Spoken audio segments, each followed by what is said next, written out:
Huh, bro, I kind of like this. I don't have to worry about shaving no more.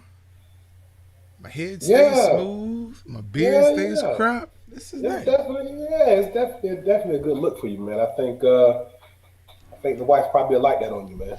Yeah, but I'm just wondering if my hair don't grow, why you keep your hat on? Man, you always got to keep the landscape a little bit sheltered. We don't need the light shining too hard on it. Don't want to blind the audience. Oh wow. Uh, I then I had another Got got question. got Huh? to keep that covered, literally. Got to keep it covered. Keep it covered. Okay, we'll be right back.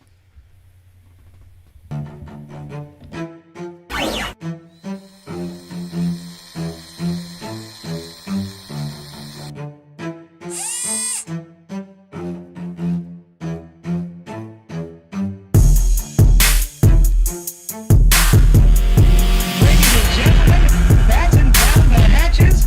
We'd like to introduce you to the greatest combat sports show bar none. You are now in the Beatdown. You wanna get beat down? Let us now introduce you to your host, the Badger, and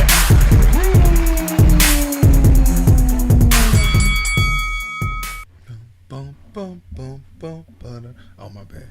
Just just got caught up in the beat, bro. Just got caught up in the beat. It happens from time to time. Ain't nothing wrong with that. Hey, I When know the we got a when lot the of spirit when huh? the spirit hit you. Oh Lord, no he ain't go there. No, he didn't. Boy, boy, boy. Listen, I know we got a lot of combat sports to cover. Mm. Um, I'm gonna switch the script up a little bit. Hey, this Sunday, WWE Elimination Chamber. Um, Oh, yeah, it's the match that makes no sense. It's right between the Royal Rumble and WrestleMania. I mean, to me, they should always move this thing till July or June. When it's not in between two big pay-per-views, just because of the chance of injury. Even though you kind of know the outcome, but a lot of men and women get injured in this style match because you have six pods inside of a steel cage. The cage has a roof on it. The pods look like little jail cells, and at a certain point, your pod will open and you can enter the match. But mm. everything is a weapon. Last year, Shayna Baszler picked Liv Morgan up, and I think it was Liv Morgan, and was swinging her head into one of the pods and then closed the door on it. Now, you can block a lot of stuff and make a lot of stuff seem real when it's not, but judging by the marks on the side of her face, they were real. Mandy Rose, that's who got slung by Shayna So, Baszler. so what are we doing right now? Are we trying to legitimize the artistry in wrestling and let people know that sometimes these stunts or these antics don't always go as planned. People actually get hurt. Is that what we're doing here? Well, we've already done Because that. I'm just okay, saying gotcha. it's a match coming up this weekend, and it's stupid because you have both world champions in these matches, Right. and then you have the women in an elimination chamber. Um, I'm not being sexist. Neither one Oh of yeah, them, hey man, listen. neither one of them should be in this. This is just stupid, to be honest with you. Wait a minute. Wait a minute. Hold on. Wait. So break this down for me. So you're saying that they got their champions in this In this, fracas, right? right? But then you also have men and women in the same. No, They're not all fighting each other. no, no, Oh no, no, no. they're separate. Oh Yeah, okay. yeah. That's the Okay. only thing they did right about this. Okay. All Um, right. as you know, the Royal Rumble, a couple of women have in the past entered the men's Royal Rumble and done rather well, but they've all been big women, extremely big. Anyway, like Nia Jax, China, Queen. I forgot her name. Awesome Kong, but I think she went by Karma in the WWE. Anyways, the Elimination Chamber. You got three of these Wednesday night, Sunday night rather, and it's going to be horrendous. If you like Carnage, tune in because you'll like this one. If you like Carnage, if you like things that can go wrong and will go wrong, tune in because you'll like this one. It's like WWE uncensored on pay-per-view. Pretty much what it is. But yeah, my knowledge is very limited on this stuff, so I'm just trying to match your enthusiasm and hoping that this is going to be as exciting as you say it is. I don't know much about this. This precedes my. This comes after my days of being a wrestling fan. So all this is new to me. This started probably early 2000s. I think it started actually in WCW in the late 90s. Oh wow! And then when WWE acquired WCW, they just eventually brought this match back. And then you don't always have a world champion in this, especially when it's this time of year, because you got to get ready for WrestleMania, which is the beginning of April. So if you get a severe injury on, February 21st, and you got to make appearances on your brand, whether it's Raw or SmackDown throughout the time, it's not really smart, bro. It's not. But hey, they're doing anything to try to get the ratings up. So, and talks have been generated that WWE may be in talks with AEW sometime soon about doing some cross branding. Really? Yeah. So, wow. WWE feels that breathing on their neck when they actually started hooking up with TNA Impact Wrestling. Mm-hmm. And as far as AEW, it made the product a little better. And they're on 2 different networks, 2 different days a week, because you got TNA wrestlers coming over to AEW wrestlers going over to TNA Impact. So, and WWE is like, okay, but we've got our own network. But now you've got 2 separate cable networks carrying these wrestlers from each brand, and every time they show up on the other brand, they make sure they label the originating brand. So it's not like they show up on Impact and they're like, "Hey, here are these wrestlers." They're like, "No, these are the AEW Tag Team Champions or AEW Heavyweight Champion or TNT Champion from AEW who's coming over here," and they do the same over on Impact or on AEW with Impact wrestlers. So it's brilliant strategy because TNA Impact had all but petered out, and when they lost some of their big names like Brian Cage to come over to AEW, it was just the smartest thing in the world for them to reach out or actually they got a gift because AEW reached out to them. So they were quick to say, yeah, we'll co-brand because it makes us relevant again. So that's it on professional wrestling news. I just, I know we cover it. We don't talk about it enough sometimes. So, last night, did you see it? Yes, I watched, I think, the entire card. Yeah, me too.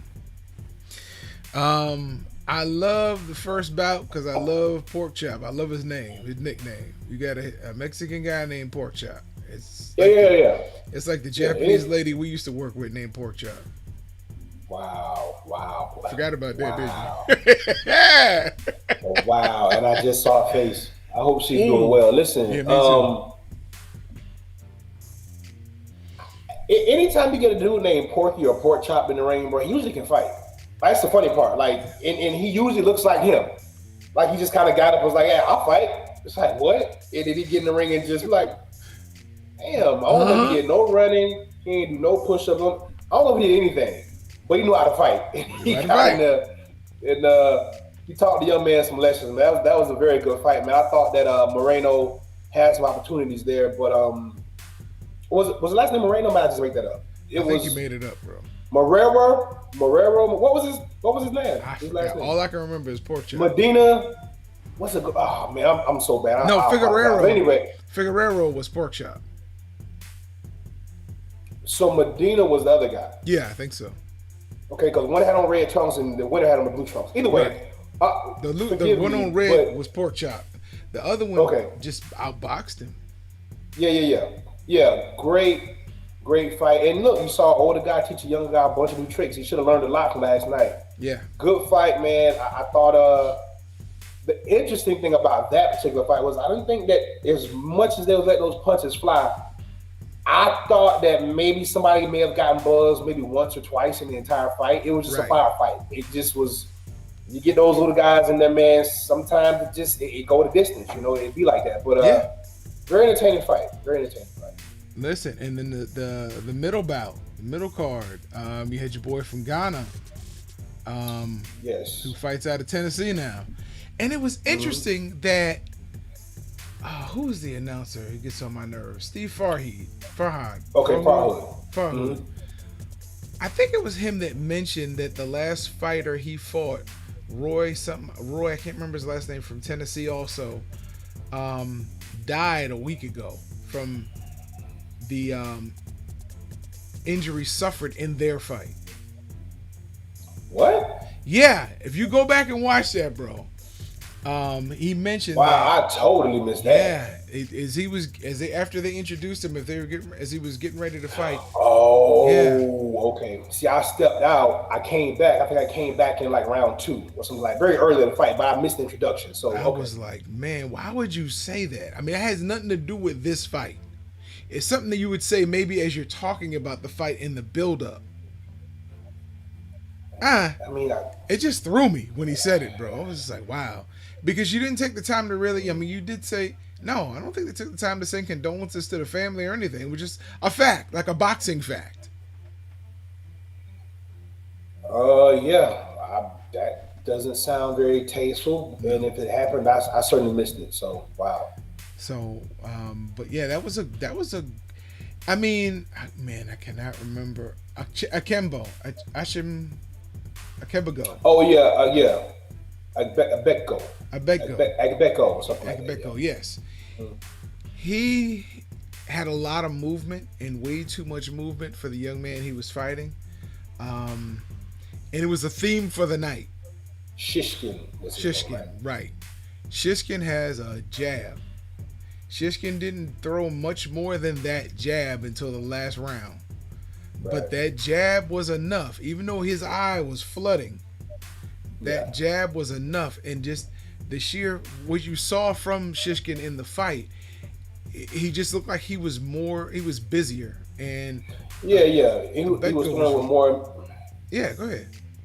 No, yeah, and he was throwing with bad intentions. I mean, Shishkin was in the best way possible that he knew how, was trying to initiate a fight. Really couldn't close off the ring a whole lot on center, but you know, styles make fights. Stylistically, that was probably the wrong matchup. I tell you what, though, I'm gonna give Cena a little credit here. A guy that big moving around that long on those legs, that was impressive. He really didn't. I mean, he exchanged a little bit going into the 11th and I'm tripping 11th into the 9th and 10th rounds. He did stand his ground. They did, exchange those last 2 rounds. But yeah, that was an interesting fight. I didn't hate it. I thought that you saw 2 young fighters trying to find their way. Mm-hmm. I would have liked for LJ Harrison, who was working in Shishkin's corner, the brother to Tony Harrison.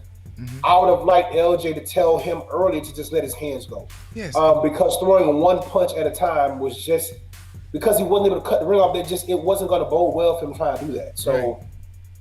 And then you saw that clearly. Yeah.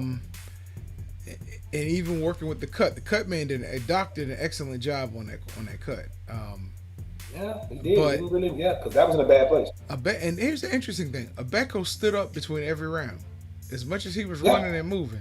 Yeah, he never sat. Yeah. And Shishkin never took his mouthpiece out. Even between the rounds, he kept his mouthpiece. When they were giving him water, you're right. He did. That was kind of weird. I didn't see that. I didn't notice that. I was like, this makes no sense. Well, the whole standing in the corner thing, that was something that would happen in boxing's early days. The only one person I know to do it in my recent memory was George Foreman. Yeah, I don't know if anybody else did it or did it consistently. No, George brought it back. Yeah. Okay, so good for him for standing up between rounds. I mean, it worked. I mean, obviously he would look. He was in shape. shape. Get tired. No, Yeah, he was in he shape. was. That brother was doing his thing. That brother could run a marathon. He was in shape. Yeah. Listen, but then we get to the main event, and I'm gonna be honest with you. Mark Reyes Jr. showed me something in that fight. Um, I think he took a couple rounds off because of the style he chose to fight. When Boca Chica decided that he was going to take some rounds off, he didn't bring the fight to Mark, and it took Mark a minute to bring the fight back to him to make Boca Chica engage, and I could see where he lost a couple rounds that way. But Mark handled himself really well in the ring, bro. Um, just the way he kept his eyes, kept his focus, and he did not get out of his game plan, and he didn't get touched up too bad. He ended up okay. He ended up losing a decision, but to be perfectly honest, and we'll talk about it if he's able to get back on. I gave him the decision 96-94. At the least, it would have been 95-95. But they gave the decision to Boca Chica.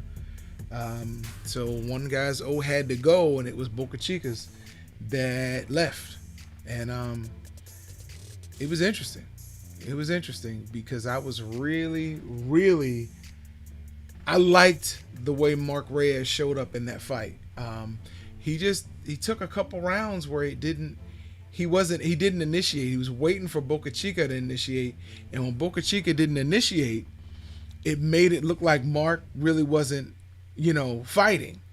But it was the style that he chose to use in that fight, where he was counterpunching and engaging Boca Chica in a fight, to where Boca Chica was the one who was initiating the punches, and Mark was stinging him.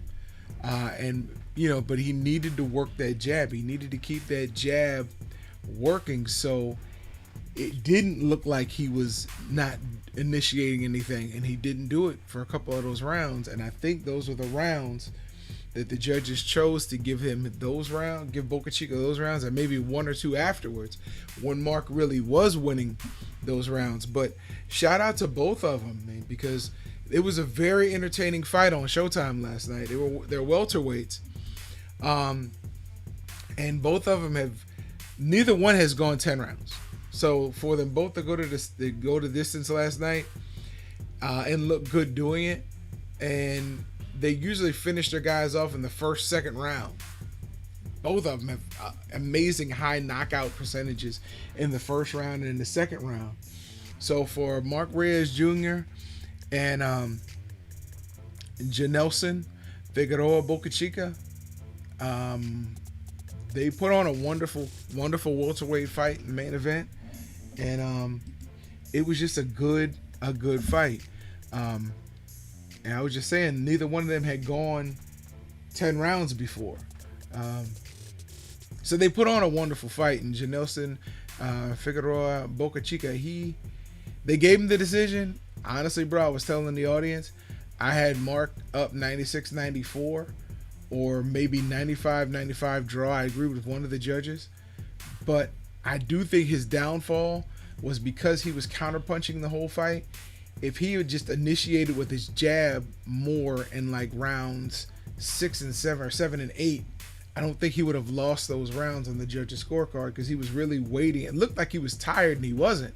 But it looked like he was tired, and he was waiting for Boca Chica to come to him, and all Boca Chica did was stay back and pop him with the jab like once every 30 seconds. Pop him with the jab. And it was enough to look like Mark wasn't really fighting. But hey, Boca Chica got the decision. I can't be mad at it, because I saw where Mark had an opportunity and did not do what he needed to do to pull it out. So, but it was a good Showtime. Showbox put on a good card. That was a good main event last night. Yeah. I listen. Well, thank you. I don't know who the first. I don't know who the first judge scorecard was, but 97-93. I mean, what fight was he watching? I mean, but it didn't affect the decision, so it doesn't really matter. I kind of was on with the one judge who saw at 95, 95. Yeah, yeah. The other judge had it 96, 94 for Marky, which is what you thought what you No, scored the fight at. no, he didn't have it for Mark. He had a 96, 94 for I'm Boca sorry, Chica. Figueroa. I'm sorry for Figueroa. Yeah, I'm bad. So, I mean, I didn't have a problem with that either. I mean, because the fight really could have gone either way depending on what you like. My problem was that I thought Mark Reyes did a very bad job of handling his fatigue. Mark was tired. And I don't know if Mark, it was emotion that got him, because we know he's in excellent shape. I mean, Mark Reyes is the last guy that you would think of that would not be in shape. It looked to me as if he blew his load. Like, it looked to me like once he got comfortable in the fight, he had expended too much emotional. I don't know, but it looked like he just gassed me. He stopped throwing his hands. He started following Boca Chica instead of cutting the ring off. He just took big chunks off inside of rounds 4 and 5, and maybe even 6, where he just kind of just wasn't doing enough after I thought he started out great. And yeah, he allowed Jenelson to stay behind the jab. And listen, the kid had a good jab, but it wasn't a great jab. I mean, it was almost a appalling jab at first. So, I mean, Mark had so many opportunities. I think he could have done so much more. So I wonder if and when we talk to Mark, will we find out something that we didn't know? And what I mean by that is something that nobody else knew, because he looked gassed. He was even breathing heavily out of his mouth at one point. I'm just kind of like, that's not the Mark Reyes that we're used to seeing. So I'm a little concerned about that part. But as far as just him fighting when he did fight, he looked good. He did. He looked good. He looked quick. He looked strong. He worked the body. He was able to go over the jab a few times, and he's working his feints. He was switching angles. He looked good. But I think just those long lows off in between rounds like that just, you can't do that. It's funny because that's what I was saying, I attributed it to his style that made him look fatigued. Now I know obviously he hadn't been that distance before. He was a little more tired than normal, but I think it was a lot of the way they chose the fight that also made him look a little more fatigued than he was going in those middle to even round 6, 7, and 8, which I think he came back and established himself more in round 7 or round 8 rather, and then I think he got round 9 and 10. He definitely got round 10, but the fact that he was trying to be just a counterpuncher, I think honestly, and Janelson didn't throw as many jabs. He just threw way more jabs than Mark. And you're right, his jabs weren't as crisp, or they weren't like a Charlo jab. They were a jab. And I realized just how, to be a lanky kid, Janelson's thick. Yeah, he was a solid looking kid too. Yeah, he wasn't flimsy looking. Yeah. It reminded me body wise. Now Hearns is 6'2", 6'3", and Janelson's like 5'10". But body wise, it looked like Hearns Hagler in there, because Hagler was a thicker guy, wider guy like Mark. But Mark needed to really invoke the spirit of Hagler in some of those middle rounds. And he knew he could take his power. Yeah. He knew he could take Janelson's punch. He won those exchanges when they stood there and just started banging. Almost every time he did. Yeah. He didn't get hurt. So, I mean, I'm like, dude, you should engage him. Make him run, because that's not going to fit his style. Right. But I hope maybe down the road they meet again. But you could tell they didn't like each other at all. The corners didn't like each other. Yeah. It's something about Latino fighters when their dads are their trainers. It's like they don't like nobody. It's like, yeah, that was entertaining, man. There was definitely a couple of layers to that. I enjoyed the fight. Both fighters, I thought, made a great account and a great showing of themselves. Unfortunately, somebody had to lose, and it was the homie. So yeah. So, but what I will say is this: based upon what I was able to see on social media, as far as the managers and the promoters were concerned, all signs were up for both guys. So I'm pretty sure they'll meet again at some point. Maybe another crossroads fight, 3 or 4 fights from now, as they both try to figure out their way into this, ease their way into the landscape of contenders. But I can see them meeting again at some point, especially they both can kind of run off 2, 3, 4 more wins. I could see them running it back. But yeah, it was a very good fan-friendly fight. And it kind of put a cherry on top for Showbox, who got it right again on a Wednesday night. They gave us three fights that, Yeah, that was I good. mean, They that were were good. good. Yeah. Quality fights, man. Quality I fights. would say next time start at 8 o'clock on a Wednesday instead of 9, but it was a good time. It was a good Yeah. time. Listen, it was this dude who was messing around with this woman, and in the middle of it, her husband came home. So he runs and jumps in the closet. As soon as they close the door, he hears a voice say, "It's dark in here." He said, "What the heck?"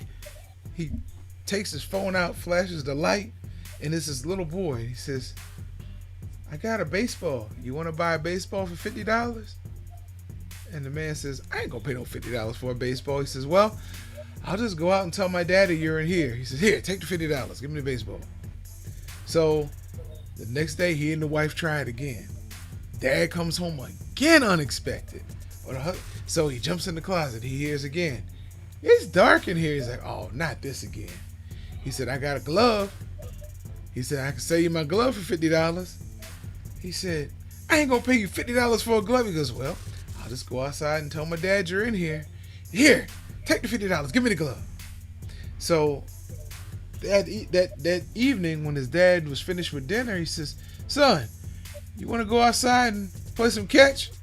He says, "Dad, I no longer have my baseball and glove. I sold it for $100.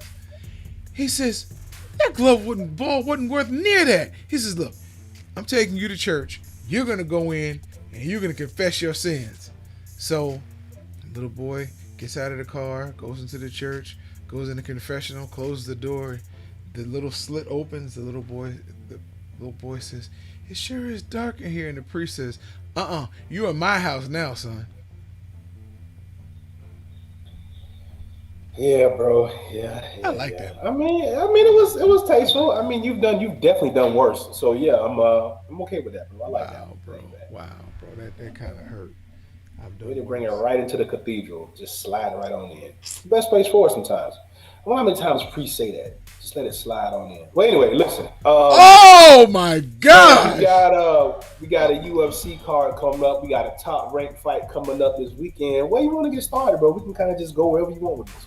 First of all, don't gloss over that. Got it right. That Just saying, really bro. ain't right. Oh, okay. So I was looking at this today, and I figured this is something we could really, really, really, really look at. UFC current pound for pound rankings. I don't know if you've paid attention to these recently, but this is what Uncle Dana has. Right, exactly. Look at number 10. Davidson Yeah. Figueroa. 20 Yeah. and 1, bro. 20 and 1. You've got him ranked between a 15 and 1 Peter Yan, a 26 and 6 Dustin Poirier, who doesn't have a title, a 21 and 6 Max Holloway, who doesn't have a title. Okay, Alexander Volkanovski, 22 and 1. All right, but look, you got Kamaru Usman ranked at number 5, 17 and 1. I guess you'd agree with him being behind Stipe Miocic. I don't, because Usman never lost the title. And these weights are wrong. When did Usman become 195 pounds? But okay, whatever. Right. But we know Listen, where his weight is. yeah. Listen, I have a problem with this list. For one, why is Khabib on the list? Thank you. retired. Thank you. He's not on the list. And why is he And behind in front of John Jones anyway? anyway, right? Because Khabib's only beaten two people. Last my check. And listen, that 26 and 1, that one is deceptive because they're actually fighting to have that removed because they marked him as a disqualification when they said he hit Mark the Hammer All right. Hamill behind the head. Right. That was a DQ. Yeah. And I'm okay with that staying on his record because it's just going to motivate him to blow through everybody else he fights. That's like us confusing the Roy Jones. Well, Roy Jones has way more than one loss now, but that was like when Roy Jones got his first loss against Amatel Griffin. Nobody thought that was a loss. Everybody knew he got DQ for punching him while he was down. So, Yeah. yeah, I don't know why Khabib was on this list. I can say the same thing for John Jones, even though he never really officially retired. He just said he wasn't fighting for the UFC no more. Wait a minute, no. Yeah, I He's don't fighting. even. He's getting ready to fight your boy Blachowicz, who's not on here either. No, I said John Jones. Yeah. I said John Jones. No, Izzy's fighting Blachowicz. Oh, that's right. But John Jones fighting Stipe. On the condition that Stipe beats Ngannou. Again, John Jones is officially listed as a heavyweight. He's still active. Okay, got it. All right, brother. I thought he had said he wasn't fighting. I mean, I knew he hadn't retired, but I thought he just said he wasn't fighting for the UFC no more until they paid him. Either way, but yeah, Khabib should not be number one because he's retired. I don't even know how you have him behind Alexander Volkanovski. I was not convinced of Volkanovski's defense against what's the boy name? I'm trying to remember it. Oh, I can't. I'm trying, but I can't. I know who you're talking about. Anyway, yeah. So I'm not convinced that he should be behind him. And of course, the first five guys or first four without Khabib being in there. Yeah, I get it. So, and why is he not? Well, because they don't have women on here. Because I'm about to say, where is Amanda Nunes? Right. I mean, where's Valentina? I mean, Shevchenko, right. Where are yeah, they? those two should definitely be on this list. At Nowhere. least those two. Nowhere to Nowhere be on found. it. So yeah, I got a problem with we can bump Holloway and Poirier around up out of there and put them two in their place easily. You. Because and probably again, move them up. Well, listen, as far as I'm concerned, Amanda is right there with John. Where you want a one or two? Yeah, and you can put Stipe right up there. Well, Stipe is right there. He's behind Izzy. I get that. That's fair for Stipe. It's gonna be interesting, bro, because you look at this list and like, okay, Max won his last fight, but Max lost the title and didn't he lose twice to the same? Yeah, you don't have Francis on there either. Now I get it. I think the heavyweight division is a little top heavy. Yeah, no, you can't have Francis on there, bro. There's no way you can. Now, I wouldn't have put Francis Ngannou on there anywhere, because I mean, if I'm putting Dustin Poirier on there, well, yeah, if you're gonna put in Max Holloway, that's what I'm saying. Like, if we just doing it, because I mean, where's the rhyme of reason? I mean, my thing is, if you're gonna put Dustin Poirier on there, then put the strap on him. Can't do that. Right. You're right.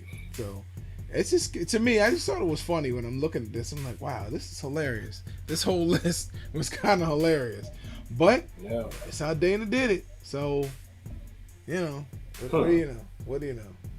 So we're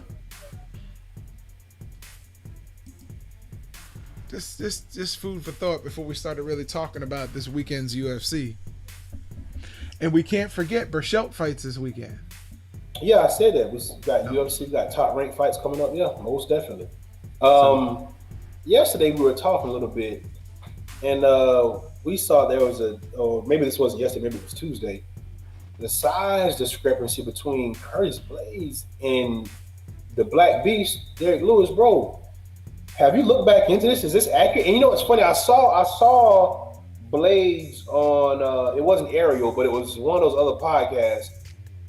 Yeah, Blades. You see how big Blades' head is? The haircut doesn't help. See how big his head is, bro? Yeah. So yeah, that might, yeah. It's about 60 pounds right there, bro, or 80. Yeah, that might be a thing. That could be a thing. But they had Lewis listed at 247, but I see now he's listed at 260. I don't know if that was his last fight. They should be doing the weigh-ins either today or tomorrow. Tomorrow, because the fight's Saturday, right? Right, but one of them does a weigh-ins a day earlier. Is it boxing or UFC? No, Both. You're right. They both do it on the day before. Yeah. Because we were talking about as compared to wrestling, where wrestling they do it the day of. So if you don't make weight, it's really at a disadvantage if you cut to make weight the day of a wrestling match. And we're not talking about combat sports entertainment. We're talking about collegiate style wrestling, freestyle, Greco-Roman.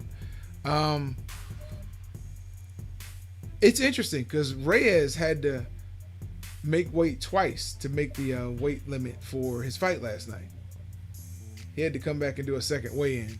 I don't know. You know, I mean, at this point, it doesn't really. I don't know if that would have. I mean, you're a day ahead of time, so it shouldn't have bothered him. You still have time to rehydrate and rest. So, Something to think about though. So we got Curtis Razor Blades versus the Black Beast. My balls are hot. Derek Lewis. Going deep, Derek Lewis. Going deep, Derek Lewis. No, I got a boo boo. I got to. And at one time he didn't know he was on camera. He said he had to take a. Yeah. And then he's like, "Oh, my bad." Yeah. So Yeah. Derek Lewis. So yeah, that was. Everybody wants him to win just to put the mic in his face again. Right. Because you never know what's Well, I going mean, on. you kind of never know where you go with these type of things. And for me, I think Right after he says you never know what you go with these type of things, he cuts out. Ah! Got it right. Come on, dude. Stay with me. Stay with me. We almost made the whole show. Stay with me. So, hey, let us know what you guys think. If you saw the fight last night or if you're looking forward to the UFC Saturday night, let us know. Because this, we're your show. We get on here and talk about things to inform you guys and invoke thought. But if there's something you all want us to talk about and we're not covering, let us know. We'll be happy to study up on it so we can cover it. Because, look, without you guys, there's no reason for us to be here. So, I say that and I mean that with all my heart. My boy needs to come back, though, because, it's cutting in and out, man. We're gonna have to get him in the cage with Amanda on this one. I gotta go pee. Can anybody tell me what movie that's from? I'll give you another hint. I'm gonna go home. Can anybody tell me what movie that's from? I know you're gonna be like, that's not enough of a hint. I'll play them again and I'll reverse the order this time. I'm gonna go home. I gotta go pee. Anybody? I'm gonna ask him when he gets back. I don't know if he'll know, but if you all know, get in the chat. Get in the chat, man. Let me know. We'll put it up here. Get in the chat and we'll put it up here so you all will see it and everybody will see that you're smarter than me and you know the answer. So we need to know. Plus I got another story for you guys. So hopefully he comes back. If not, I'm just gonna tell the story. We'll talk about Saturday's fight and we'll go home. We'll get back on with the rest of our day. Because, hey, we're not here to drag on and bore you. We're here to entertain and inform. Inform, baby. So, okay. So, Saturday, the big fight, Derek Lewis versus Curtis Blades. It's going to be an entertaining fight. Especially if Derek Lewis has gotten in the shape that he said he was going to get in. It's going to be an entertaining fight. Because Curtis Blades is a wrestler. He likes to get you down, hang on you, wear you down on the mat, on the canvas, rough you up with punches and elbows, and get up and then kind of stay away until he has you worn down. He works his kicks, works his punches, and Derek Lewis just keeps coming forward and drops bombs from round 1 to round 5. So he's just hoping to connect with one of them things and put you out. So it's gonna be, it won't be a boring fight. I tell you that much. It will not be a boring fight. That heavyweight fight is gonna be action, and I'd like to see. I can't wait to see just who wins that, who pulls that out. That's gonna be a good fight. Especially when you get a striker like Blades, who likes to throw those elbows and he likes to box and throw head kicks, but he's more of a wrestler. So he's not a submission specialist where he likes to pull guard. He just wants to get you down and put his weight on you, or get you up against the cage and hit you with them elbows and them knuckles and try to cut you up, bust you up. But that one punch power of Derek Lewis, that's what, it's always a game changer. When we saw him knock somebody out who was beating him to death, knocked him out in round 5. I think he was fighting a Russian, wasn't he? That was Volkanovski, wasn't it? That was I mean, not Volkanovski. Volkanovski, not Volkanovski. Volkov. Volkov. Yeah, it was Yeah, Volkov. The tall. yeah, Yeah, Volkov. yeah. Hmm. Yeah, he laid him out. Yeah. So, Curtis Blades got to be careful from round one to round five. Yeah, we all know. We all know what Curtis. I mean, not Curtis. We all know what Derek Lewis, what his mo is. I'm interested to see what this new look. And I say new look. I preface that because he's been making a concerted effort to get his weight down for these last few fights. But Derek Lewis is not. Oh man, I don't want to say this, but he's not known for having a whole lot of different skill sets, right? Um, Like Francis Ngannou. right. So because of that, if he cuts too much weight, I don't know. Like I said the other day on the show, I don't know how much that helps him. But if he's fighting someone like Curtis Blaze and there's a threat of going to the ground, then yes, he will need to be a little more light, a little more nimble, and have a little more in the gas tank. So, we'll see, bro. I'm intrigued by this fight for a few reasons, but most notably because it's two big heavyweights and this ain't going the distance. No, no, I don't see this going the distance. Um, Having had to cut weight from football to wrestling, um, and even when I boxed in college, having to cut weight, a heavyweight has a huge amount of room of weight they can lose before they start losing power. Mm. You're gonna lose fat, and then you start losing muscle as long as you're working out, as long as you're keeping those muscles in shape. So when people say, "Oh, if Lewis went down to 240, he'd lose his power," you're gonna lose a certain amount because you don't have that weight behind it. But you're gonna keep most, I'm gonna say 95 or more percent of that power. If he got down to like 250, he's only losing like 15 pounds. You're not, as long as you do it during camp or before camp and not the day or two before to make weight, you're fine. It's not gonna hurt him too bad. But it will help him move, and that's what he's gonna have to do. He's gonna have to be able to because Blades is like 260, bro. I didn't think Blades was that big. Yeah, no, me neither. It's crazy. So Blades starts shooting in with his size. He overwhelms a lot of people. Hmm. But if you know how to put your hand on the back of his neck and sprawl with your weight and put your 250 into it, he's gonna eat canvas a lot. Yeah. And eventually For he's sure. going to stop shooting. Right. And then you're making him more one-dimensional, or you're taking one of his dimensions away. Yeah. But Lewis has never been huge. He's never had a lot of good cage defense. Oh yeah. Look, Derek Lewis. Derek Lewis is a tough man. He absorbs a Yeah. lot of shots. Yeah, that's not a good thing in this type of. Well, that's not a good thing in fighting. Period. But especially when you're a big dude like this, we were just talking about the little guys, not only in the MMA but in boxing, where you can see these little guys, and the fight's likely going to go distance because they're just not generating that type of concussive power. Right. Now it happens, but not as often as it does as you move up in weight. You get the heavyweight, you got them 4 ounce MMA mitts on, man. You don't want to be eating too many shots, bro. No, not at all. And you're right. And even the sloppy punches hurt. Oh yeah, man. Oh yeah. Excuse me. So I can't wait to see it. I think it's going to be an entertaining fight. I think it'll be very entertaining. I don't think it's going to touch the card. Will not touch the card we had this past weekend. But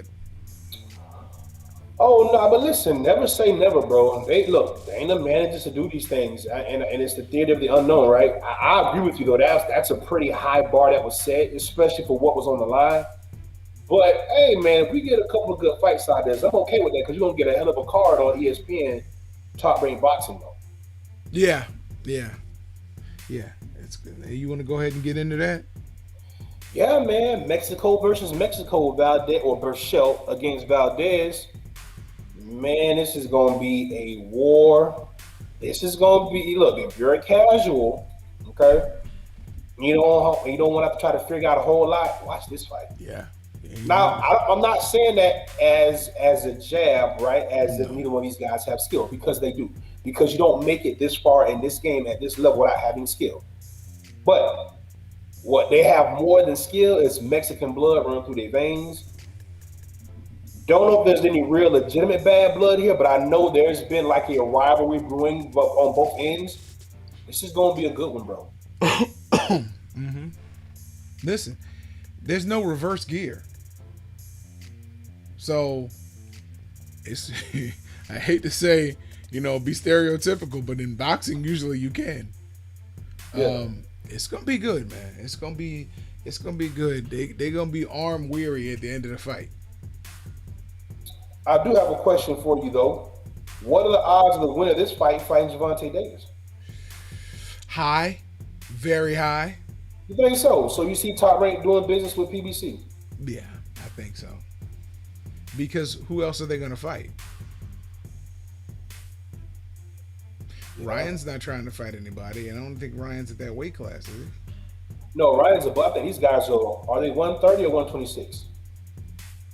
This is 130. They have to be 130 if you're They talking about 130 fighting because Tank got Gervonta the belt, Davis. right? So I think they 130. I don't think they want to fight Tank. Isn't there another belt open?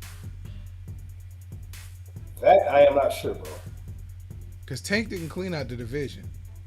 No. Oh yeah, well Jamel Herring has a belt. Yeah. Jamel Herring has one. Tank has one. Burchell has one. So that means there's one more out there. I think Tank has. Joe Diaz just lost it, right? Yeah. On the scale. On the scale. So it's sitting there. So, yeah. Yeah, I think. Yeah. It's going to be right? interesting because I don't think anybody at 130 wants any part of Gervonta Davis. And it makes sense. But they're going to have to fight him, bro. I think you can't mix, like you said, you got Burchell and Valdez. So Burchell beats Valdez or Valdez beats Burchell, and let's say there's a rubber match. Let's say there's a rematch. Bro, who else is on that side other than Jamel Herring? Who else they got? I got what you're, and then that Diaz belt that's hanging out there. Yeah. And that's a Golden Boy belt. That's not a Top Rank belt, right? Diaz is a Golden Boy, right? I think so, yeah.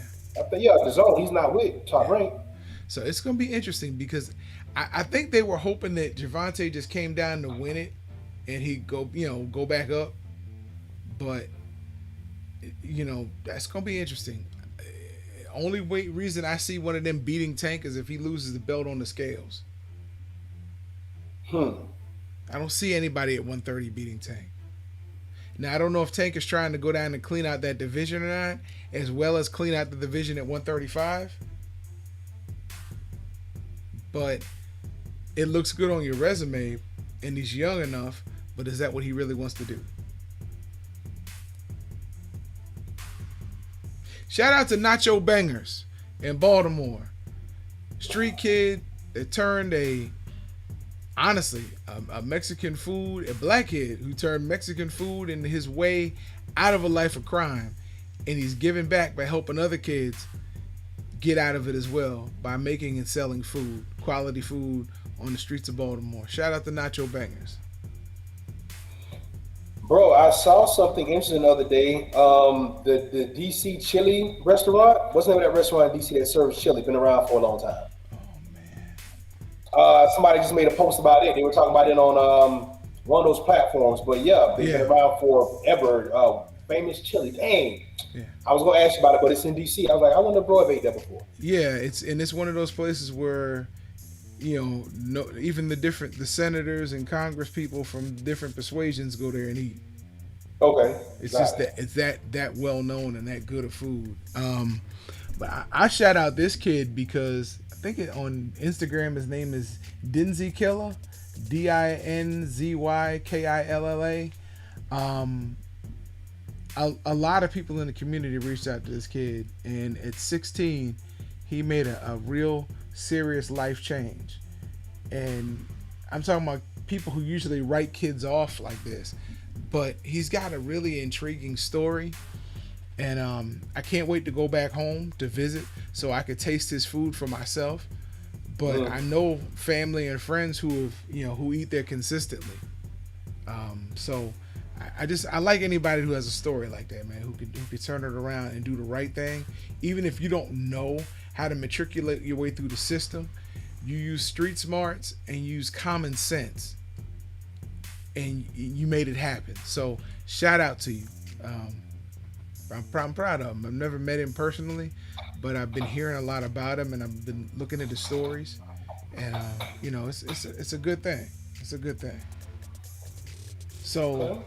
before we get into your area where you say we up against it, listen. As a preacher, you counsel people, right? You Mm. have people that come to you and they talk to you and they ask you for your advice. And I usually, pretty much always, when somebody comes to me and says, "Hey, we want you to marry us," I say, "Okay." I ask a couple questions. Are you living together currently? Have you had sex? Okay. When are you looking to get married? And are you willing to abstain until you get married? To make a commitment that you're going to do this. Because honestly, if you're not going to do it through the church, if you're not going to do it as God commanded, you can always go to the courthouse and get married and let the feds in your business. But if you're coming to me to get married, I try to teach you the way as it was designed. So I had 3 couples come to me, and I do counseling, one couple at a time. So I asked all 3 of them. I said, "Okay, are you willing to abstain until you get married?" And all 3 of them said, "Yes, we'll do it." All 3 couples. Now, mind you, had a couple in their 60s, had a couple in their 40s, and a couple in their 20s. Came back as we go through counseling. I'm asking the questions, but I didn't ask that question. I wanted to wait. So when I finally got to a month out from each wedding, I asked the question. I said, "Have you all been able to abstain from sex during this period of counseling before you get married?" The 20-year-old couple was like, yeah, we were able to do it. It was tough, but we did it. The couple in their 40s was like, "Man, this was difficult, but yeah, it was refreshing. We learned a lot more about each other when we took sex off the table." So I got to the 60-year-old couple. I couldn't wait to talk to them, and they were like, "Man, we couldn't do it. We did it for about a month, and it got too difficult." And the man just told me, he says, "Look, preacher," he says, "my wife was holding a can of cream corn, and when she dropped it and she bent over to pick it up, I just ran up in there. I couldn't hold out no more." And I said, "Wow." I said, "Well, unfortunately, you all are no longer going to be welcome back in this counseling session." The woman says, "Well, that's not surprising. We're no longer welcome back in the grocery store either."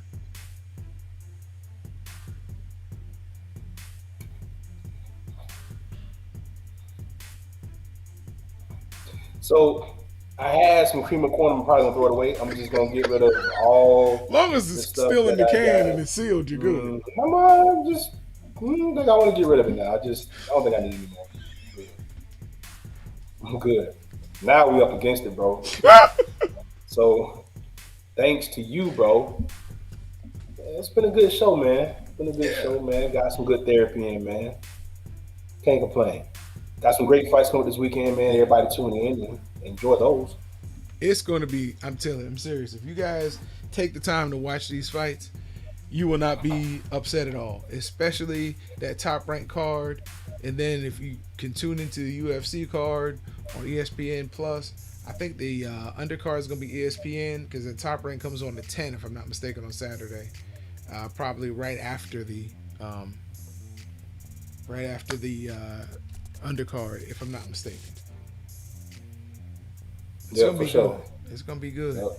and I can't wait till Monday till I can ask you about your boy uh, and where his team is right now. Who's Kawhi, that? Kawhi, Alien Hands Uh, Leonard, uh, and where he is right now with the Barbers yeah, or the Clippers yeah, rather. yeah. We don't really talk about him on this platform.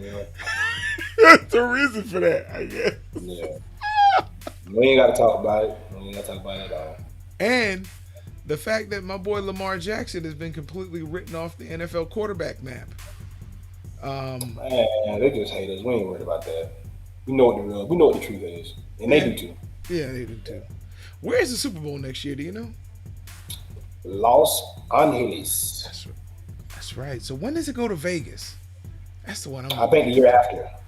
So it's in Los Angeles next year, Yeah, SoFi and I Stadium. think yeah, and I think the year after that it's in Vegas. So if you're JJ Watt, do you sign with the Rams so you can play with Aaron Donald? Do you sign with the Chiefs so you can play with Chris Jones and Frank Clark? Do you sign with the Browns so you can play opposite Myles Garrett?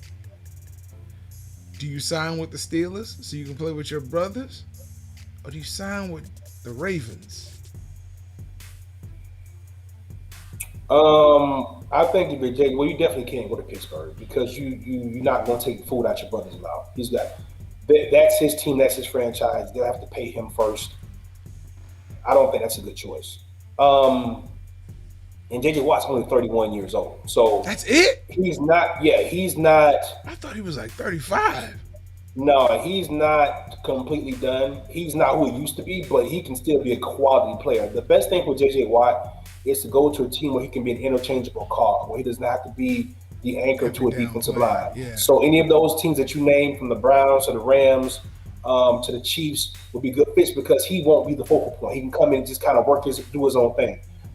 So any of those teams, and those teams are already contenders, by the way. So yes, for someone that's chasing a ring, which is in essence what he's doing, and he has the right to do so because he's pretty much given everything in Houston. They've not gotten anywhere. So yeah, when any one of those situations that work best for him is what he should do. Don't forget about Green Bay; they're a good destination for him. Yeah. Don't forget about the Buccaneers; they're a good destination for him, especially if they end up losing one of their pass rushers. They could bring him in, and so you just never know, man. But whatever he decides, he deserves, and he's earned the right to do so. If I am Tampa, if I am the Buccaneers, first thing I do is secure that defense. That's the first thing I do.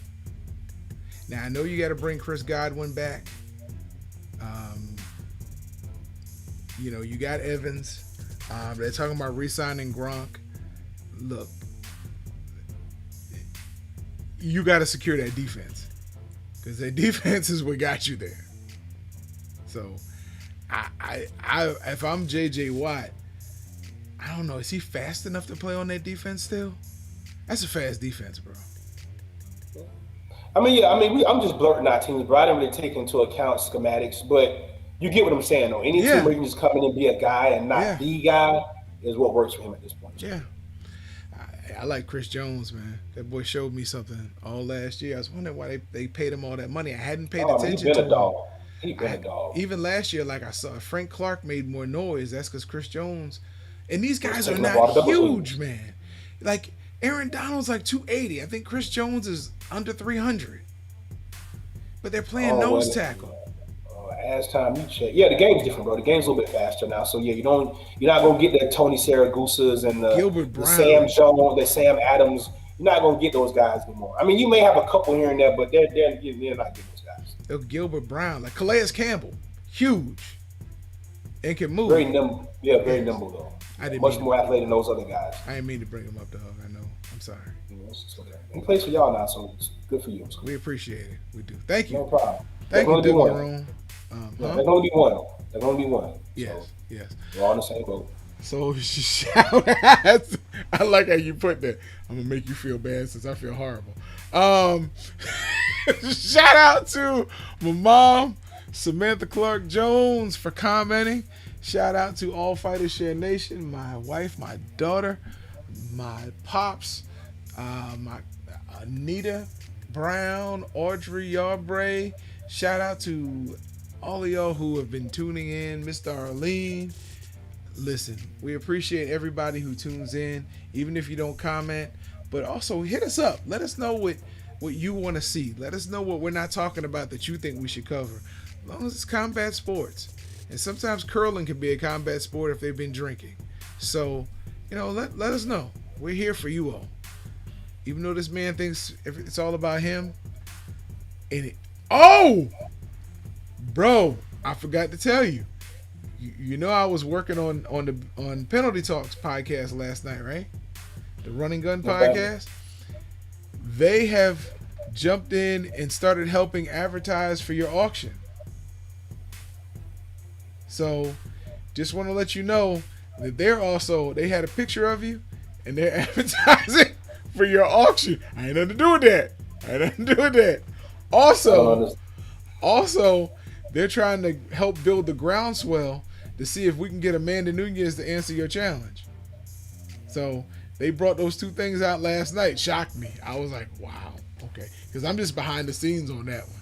But yeah, that was tight. I was proud of them, bro. I was proud of them. Proud.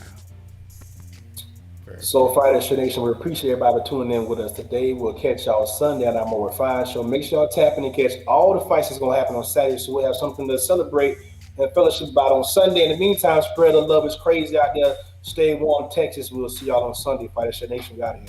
Peace. Hey, you said spread love in Texas. Did you see the politician,